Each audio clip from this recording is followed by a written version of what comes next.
Neutral's being positive. I'm being very, very nice here. That's an overstatement. I'm saying neutral at best on a winning night. Yeah. When they lose, they're well worse than neutral. But this is an opportunity for a player that is going to add that level. And Tanner Pearson, we talked about it.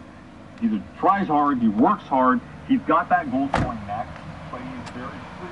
Just give you that consistency, that effort sometimes. You're wondering where is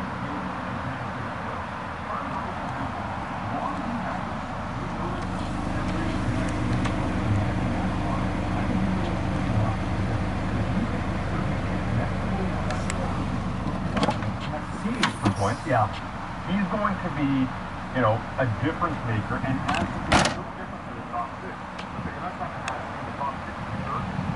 Bring speed, aggressiveness, tenacity, and not afraid to mix it up. So for me, the most intriguing player is Connor Garland, who's got a chip on his shoulder as well, because the Coyote passed on him, essentially. Think of how much fun we had watching Nils Höglander last year. Now think of Nils Höglander on steroids, and you've kind of got Connor Garland. Pretty much.